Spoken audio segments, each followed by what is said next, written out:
اور اس کا خوف ماننا. مجھے نہیں پتا کہ آپ کی زندگی میں اس بات کی کیا حیثیت ہے کہ تم اپنے خداوند کا خوف ماننا. یہ حکم ہے خداوند کی طرف سے. یہ کوئی ایسی ویسی بات تو ہے نہیں ہے, یہ خداوند کا حکم ہے. خداوند کے کلام میں ہمیں حکم دیا گیا, خدا کے بندے کی معرفت ہم تک یہ حکم پہنچا کہ تم اپنے خداوند کا خوف ماننا. حقیقت یہ ہے کہ ہم خدا کا خوف کوئی نہیں مانتے. ہمیں اگر کوئی ڈر ہے تو انسانوں کا ڈر ہے, باقی خدا کا خوف ہماری زندگیوں میں نہیں ہے. یہ جب آپ پڑھ رہے تھے میں کل بھی سوچا تھا اور آج پھر ایک دفعہ آپ کے کانوں تک یہ بات پہنچانا چاہتا ہوں کہ اگر ہمیں خدا کا خوف ہو تو ہم انسانوں کی پرواہ نہ کریں. لیکن افسوس کی بات یہ ہے کہ ہم انسانوں کی زیادہ پرواہ کرتے ہیں, اپنے خدا کا کوئی خوف نہیں ہے ہمیں. اگر کوئی بندہ ہمیں کہے آج چل فلانی جگہ چلنا ہے یار, تو ہی کہو جی میں گر جائے, اور چل آ کے چلنے میں چیتی آ جانا, تسا اس بندے نہ ٹر جانا. نہ تسی انہوں ناراض کرنا چاہتے ہو, نہ رشتہ داراں نوں ناراض کرنا چاہتے ہو. خدا کا خوف کوئی نہیں. بہت سی باتوں, مرگ ہو, شادی بیاہ ہو, کوئی اور چیز ہو, کوئی خدا کا خوف نہیں ہے. جبکہ یہ حکم تھا کہ خدا کا خوف ماننا. ذرا الفاظ سن لیجئے خدا نے کیا کہے.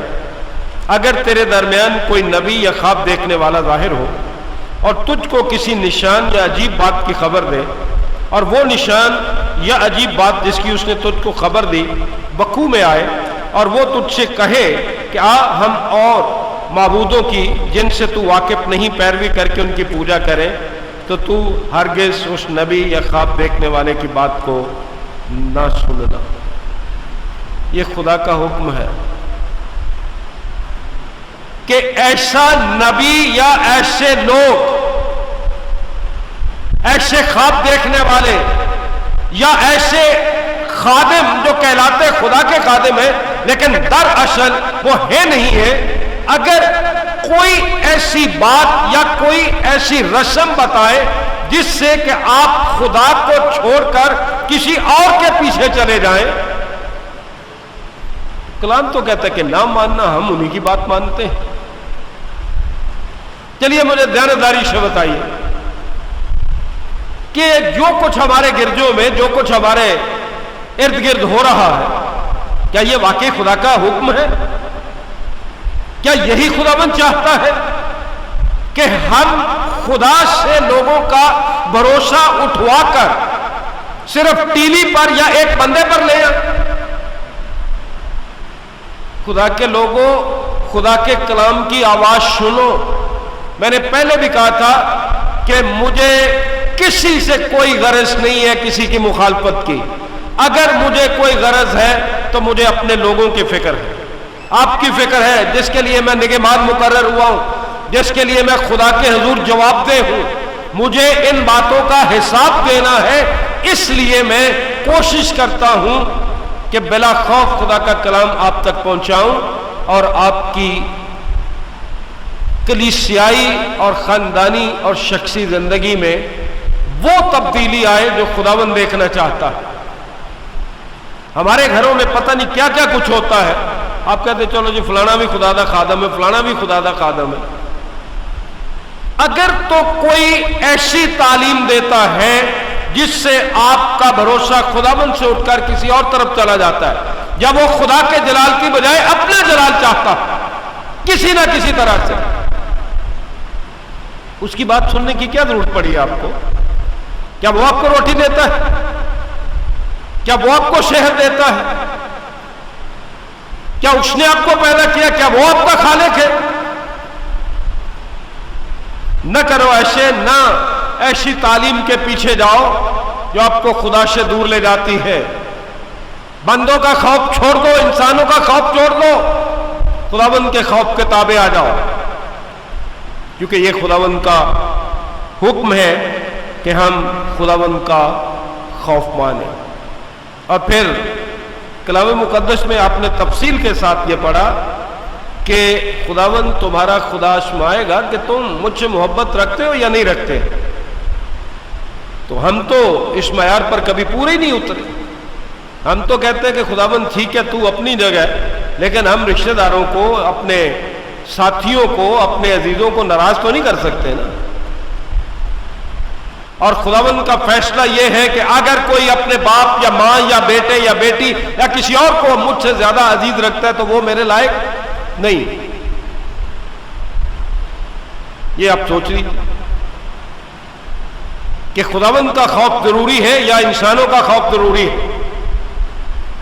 میں حیران ہوتا ہوں، میں سیمنری میں بچوں کو پڑھا رہا تھا کہ کتنے اشتیاق کے ساتھ، کتنی دل جمعی کے ساتھ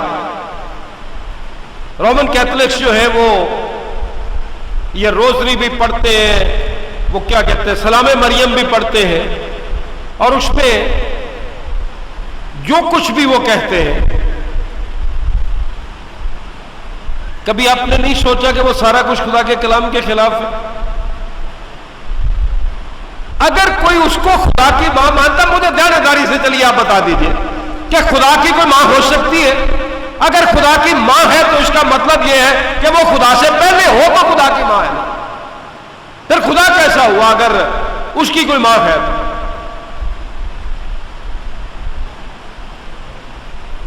ہم ہمیشہ یہ کہتے ہیں کہ تو پر فضل ہے. نکالیے ذرا مقدس لوکا کی انجیل، اور وہاں فرشتے نے کیا کہا تھا اور ہم نے کس طرح سے اس کو تبدیل کر دیا ہے. مقدس لوکا کی انجیل اس کا پہلا باب ہے. جب فرشتہ مقدس مریم کے پاس آتا ہے، 28ویں آیت صرف پڑھ دیتا ہوں. اور فرشتے نے اس کے پاس آ کر کہا، سلام تجھ کو جس پر فضل ہوا ہے، خداوند تیرے ساتھ ہے.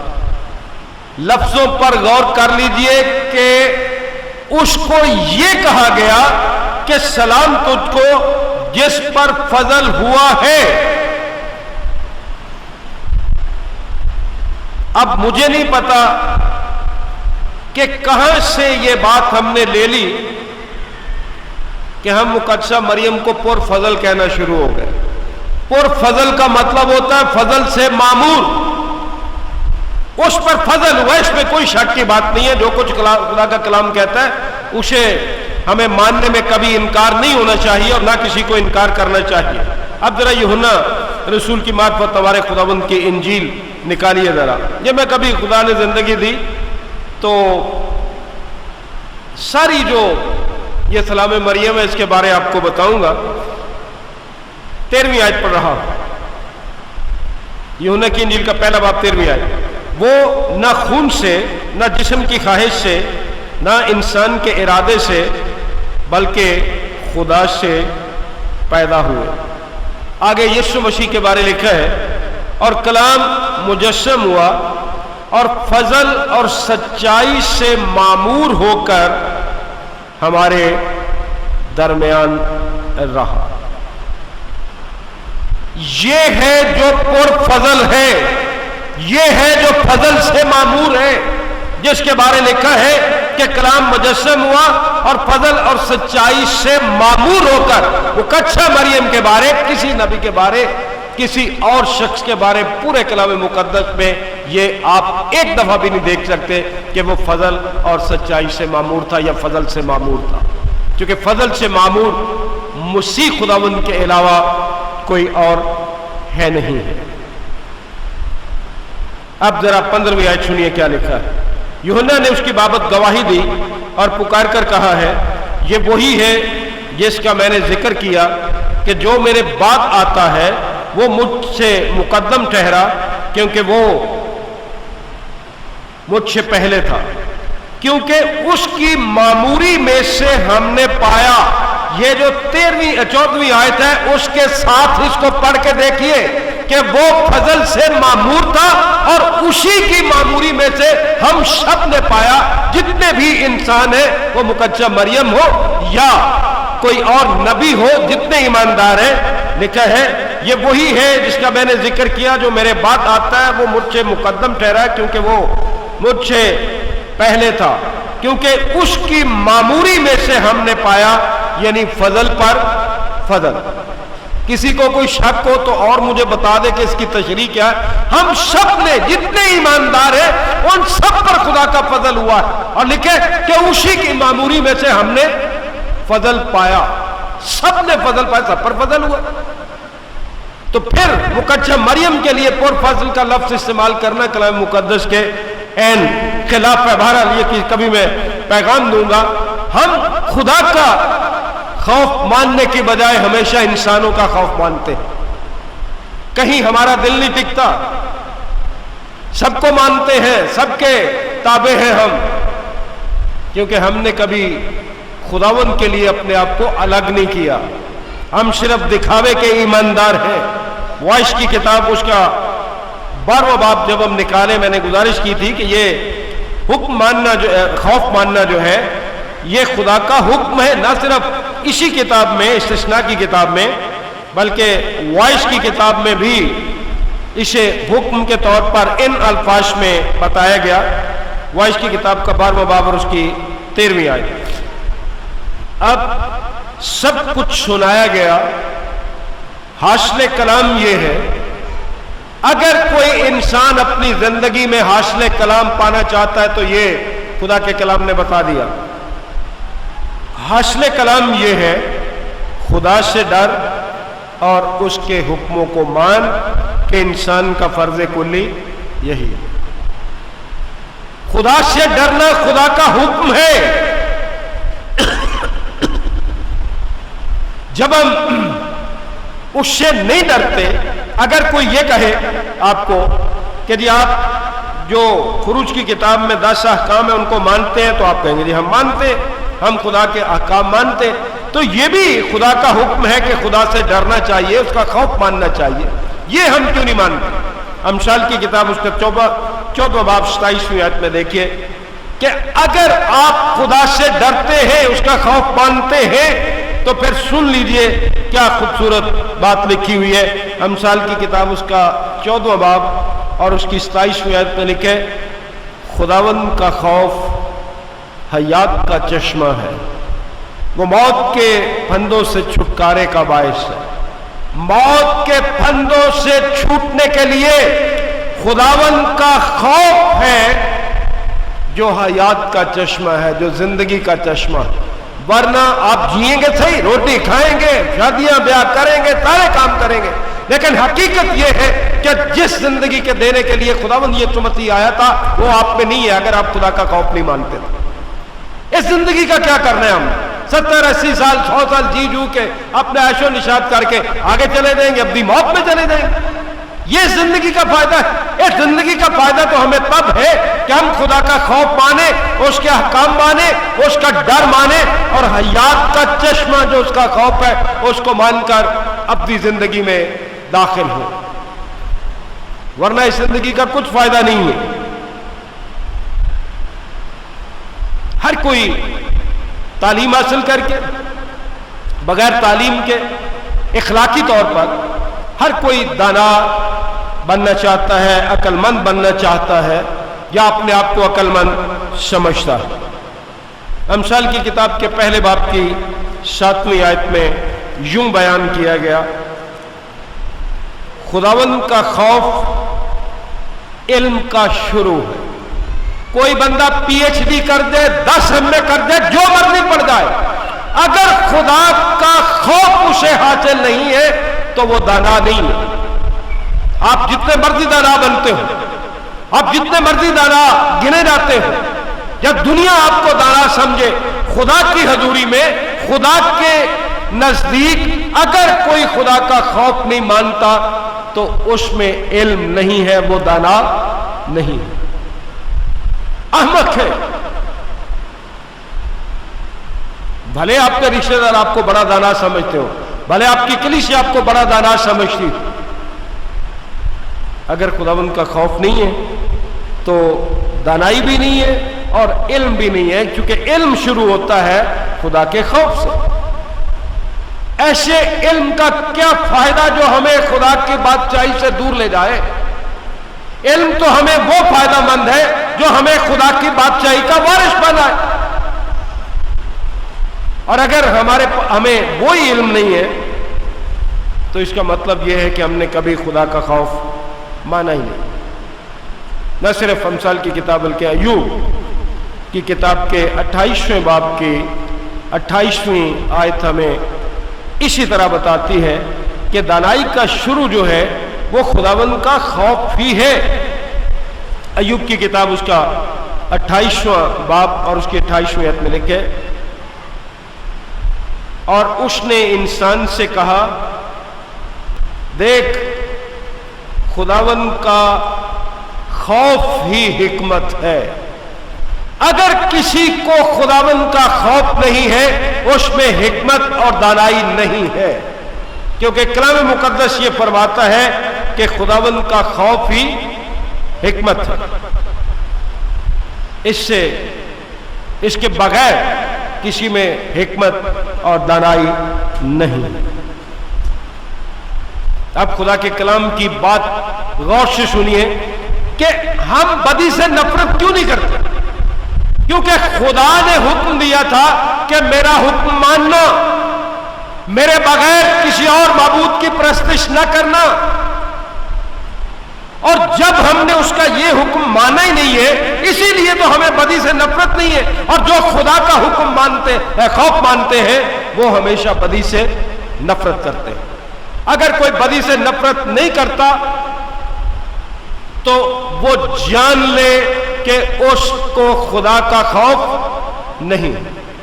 کلام مقدس میں یوں لکھے 8واں باب امثال کی کتاب کا اور اس کی 13ویں آیت ہمیں یوں بتا رہی ہے. امثال کی کتاب اس کا 8واں باب اور اس کی 13ویں آیت میں خدا کا کلام ہمیں بتاتا ہے خداوند کا خوف بدی سے عداوت ہے. دیکھا آپ نے، خداوند کا خوف بدی سے عداوت ہے. جو کوئی بدی سے پیار کرتا ہے وہ خداوند کا خوف نہیں مانتا، اور جو خداوند کا خوف مانتا ہے وہ ہمیشہ بدی سے عداوت رکھتا ہے. وہ بدی سے دشمنی رکھتا، بلکہ اس کے آگے بھی لکھے غرور اور گھمنڈ اور بری راہ اور کج گو منہ سے مجھے نفرت ہے. جن دل و دماغ میں گھمنڈ ہو، غرور ہو اور بری راہ ہو اور کج گو منہ سے بھی خداوند کو نفرت ہے. اور یہ سارا کچھ اس وقت ہوتا ہے جب ہم خداوند کا خوف نہیں مانتے. اور جب خداوند کا خوف نہیں مانتے ہم دانا نہیں ہیں اور ہم خدا کی بادشاہی کے وارث بھی نہیں. ہو سکتا ہے کہ کسی کے پاس اربوں روپیہ ہو، کسی کی فیکٹریاں ہو، کسی کے پاس کتنا مال و دولت ہو، اگر اس کے خداوند کا خوف نہیں ہے اس کا کچھ فائدہ نہیں. کیونکہ امثال ہی کی کتاب کا 15واں باب ہمیں اس طرح سے بتاتا ہے 16ویں آیت میں کہ خداوند کا خوف جو ہے یہ بڑے سے بڑے خزانے سے بھی بہتر ہے. اگر کسی کو خدا کا خوف ہے تو وہ بے شک ایک وقت کی روٹی کھاتا ہو، اسے کئی دفعہ روٹی بھی نہ نصیب ہو تو اس سے بہتر ہے جس کی کئی فیکٹریاں یا اربوں کمالے تھے. سنیے ذرا کلام کیا کہتا ہے. تھوڑا جو خداوند کے خوف کے ساتھ ہو اس بڑے گنج سے جو پریشانی کے ساتھ ہو بہتر. گنج کہتے ہیں خزانے کو. بڑے خزانوں سے بھی خداوند کا خوف بہتر ہے، خواہ اس کے ساتھ تھوڑا ہی ہو. پولس رسول نے بڑا خوبصورت کہا اپنے دکھوں کا ذکر کرتے ہوئے کہ میں بارہا فاقہ کشی کی حالت میں بھی رہا. اس کے پاس تھوڑا سا دولت مند تو نہیں، کام کر کے روٹی کھاتا، کوئی بڑی جائیداد نہیں ہے، لیکن چونکہ خداوند کا خوف مانتا تھا اس لیے وہ جانتا تھا کہ میں نے سب کچھ پا لیا ہے. یہ بڑے سے بڑے گنج سے، بڑے سے بڑے خزانے سے بھی بہتر ہے. ہر انسان، بچے ہوں تو ان کے والدین، بزرگ، بڑے عمر کی درازی چاہتے ہیں. والدین اپنے بچوں کے لیے، بزرگ اپنے بیٹوں کے لیے ہمیشہ عمر کی درازی کی دعا کرتے ہیں. لوگ ایسی ایسی دوائیاں کھاتے ہیں، ایسے ایسے نسخے کھاتے پھرتے ہیں، بیمار نہیں ہونا چاہتے، اور ہر طرح کا پرہیز کرتے ہیں جو ان کو بیمار کر سکتا ہے یا ان کی صحت میں کوئی خرابی پیدا کر سکتا ہے. یہ سارا کچھ ہم کیوں کرتے ہیں؟ طویل عمری کے لیے، لمبی عمر کے لیے کرتے ہیں نا، کہ جی میری عمر لمبی ہو، میری عمر دراز ہو. یاد رکھیں، اگر کوئی خدا کا خوف نہیں مانتا تو اس کی عمر دراز نہیں ہوتی. اگر کوئی خدا کا خوف مانتا ہے تو یہ عمر کی درازی کا ایک واحد نسخہ ہے کہ خدا کا خوف مانا جائے. اب عمر کی درازی کو آپ سمجھیں گے کہ جی میں خدا کا خوف مانتا ہوں، میں یہاں 200 سال زندہ رہوں. دو معنی اس کے ہیں عمر کی درازی کے، ایک جسمانی طور سے، دنیاوی طور سے کہ یہاں ہمیں عمر کی درازی ہو، اور دوسری عمر کی درازی یہ ہے جو مسیح خداوند نے کہا تھا جو حقیقی عمر کی درازی ہے. وہ کیا ہے؟ جو کوئی مجھ پر ایمان لے آتا ہے گو وہ مر جائے تو بھی زندہ رہتا ہے. یہ عمر کی درازی ہے کہ جو زندگی یسوع پر ایمان لانے کے وسیلے سے اس کی شروع ہوئی تھی وہ کبھی ختم نہیں ہوتی. وہ اس دنیا سے چلا بھی جائے تب بھی وہ زندہ ہے اور اس نے عمر کی درازی پائی. اور جو اس کا خوف نہیں مانتا وہ مر گیا، اس کے بعد جی اٹھے گا ہمیشہ کے لیے، مرنے کے لیے. اسے عمر کی درازی نہیں ہے. اس کو اس طرح سے بھی روحانی معنوں میں لیا جاتا. امثال کی کتاب کے 10ویں باب کی 27ویں آیت نے ہمیں یوں سکھایا، خداوند کا خوف عمر کی درازی بخشتا ہے لیکن شریروں کی زندگی کوتاہ کر دی جائے گی. شریروں کی زندگی کوتاہ ہو یا نہ ہو، ہمیں اس سے کیا؟ ہمارا کام ہے کہ ہم خدا کا خوف مانیں، خداوند کے خوف میں زندگی گزارے تاکہ ہماری عمر دراز ہو، اور ہم اس عمر درازی میں دنیاوی باتوں کے لیے نہیں بلکہ خداوند کے جلال کے لیے استعمال. پادری بن کر نہیں، ایلڈر بن کر نہیں، یا دیگر کسی بڑے عہدے پر جا کر نہیں. میں نے پہلے بھی کئی دفعہ خدا کے ایک خادم کا ذکر کیا، C.H. سپرجن کا. وہ کہتا ہے کہ اگر آپ یسوع مسیح کے بارے دوسروں کو نہیں بتاتے تو آپ نے کبھی یسوع مسیح کو قبول نہیں کیا. بس جس نے اس کو قبول کیا وہ تو اس کی گواہی دینے سے کبھی بات ہی نہیں آتا. جس نے اس کا خوف مانا ہے وہ دوسروں کو بھی چاہے گا کہ وہ اس کے خوف میں آئے. آپ سمجھتے ہیں کہ صرف پادری کا یہ کام ہے؟ آپ سمجھتے ہیں صرف ایلڈر کا یہ کام ہے؟ جس نے بھی خداوند یسوع مسیح کو اپنا نجات دہندہ قبول کیا وہ اس کی گواہی دیے بغیر اور لوگوں کو اس کے بارے بتائے بغیر نہیں رہ سکتا. کہا وہ بول کر بتائے، کہا وہ اپنے کاموں کے ذریعے اور کردار کے ذریعے سے بتائے، لیکن وہ گواہی ضرور دے گا اپنی زندگی سے خداوند یسوع مسیح کو.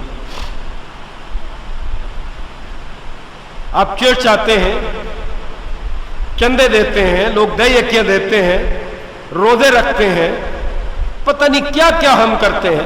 یہ سارا کچھ کیوں کرتے ہیں؟ اس لیے کہ ہم خداوند کو پسند آئیں. اس لیے کرتے ہیں نا. کہا کوئی غیر قوم کے ہوں، اپنے ہوں یا جیسے بھی ہوں، کرتے تو اسی لیے نا کہ جی ہماری زندگی یا ہم خداوند کو پسند آ جائے. آپ کو پتہ ہے کہ جب تک اس کا خوف نہ مانا جائے خداوند کو پسند نہیں آیا جا سکتا. اس کے بغیر کوئی خداوند کو پسند نہیں آ سکتا. آپ کا چاہے جتنے مرضی چرچ کے ممبر ہو، جتنے مرضی بڑے پادری ہو، جتنے بڑے ایلڈر ہو، جتنے بڑے چرچ کے ممبر ہو، باقاعدگی سے چرچ آنے والے اور چندے اور ہدیہ اور دائیہ کی دینے والے ہو، اگر خدا کا خوف نہیں ہے آپ کبھی خداوند کو پسند نہیں ہے. سن لیجئے خدا کا کلام کیا کہتا ہے. اعمال کی کتاب اس کا 10واں باب اور اس کی 35ویں آیت میں یوں لکھا ہے، بلکہ ہر قوم میں جو اس سے ڈرتا اور راست بازی کرتا ہے وہ اس کو پسند آتا ہے. جو اس سے ڈرتا ہے، اس کا خوف کھاتا ہے، وہ اس کو پسند آتا ہے. دوسرا کوئی خداوند کو پسند نہیں آتا. آپ سمجھ لیجئے کہ اگر آپ نے خدا کا خوف نہیں مانا، اس کے حکموں کو نہیں مانا، اپنی زندگیاں تبدیل نہیں کی، نئے سرے سے پیدا نہیں ہوئے، پورے طور سے توبہ کر کے اس طرح سے نہیں چلے جس طرح خداوند چاہتا۔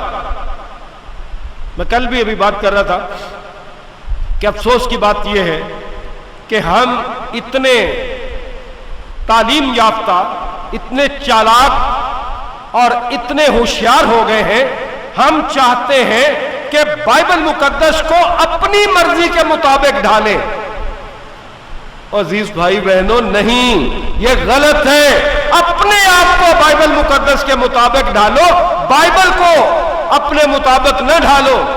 جس طرح کسی نے طلاق دینی یا لینی ہے، وہ اسی کو پڑھ کے کہتا ہے جی یہ دیکھیں کیا لکھا ہوا ہے۔ جس نے قربانی کا گوشت کھانا ہے وہ بھی بائبل کو پڑھ کے بتا دیتا ہے۔ جس نے شراب پینی ہے اس نے بھی اسی کا سہارا لینا ہے۔ تو بائبل کو اپنے مطابق نہ ڈھالو، اپنے آپ کو خدا کے کلام کے مطابق، اپنے آپ کو بائبل مقدس کے مطابق ڈھالو۔ خدا آپ کو برکت دے گا اور مسیح یسوع کے وسیلے سے آپ کو قبول کرے گا۔ خداوند کرے کہ ہم، ہمارے خاندان، ہم سب خداوند کا خوف ماننے والے ہوں، کیونکہ یہ زندگی کا چشمہ ہے، یہ دانائی کا شروع ہے۔ بدی سے نفرت کریں، خداوند کا خوف بڑے خزانے سے بہتر ہے، اس سے عمر کی درازی ملتی ہے، اور اس کے بغیر ہم خداوند کو پسند نہیں آ سکتے۔ خداوند آپ سب کو برکت بخشے اور اپنا ڈر اور خوف ماننے کی توفیق عطا کرے۔ آمین۔ دعا مانگو۔ خداوند مسیح یسوع میں ہمارے رحیم باپ، ہم بڑی عاجزی، حلیمی اور فروتنی کے ساتھ تیرے فضل کے تخت کے سامنے آتے ہیں۔ مسیح یسوع کے وسیلے سے تیری شکر گزاری کرتے ہوئے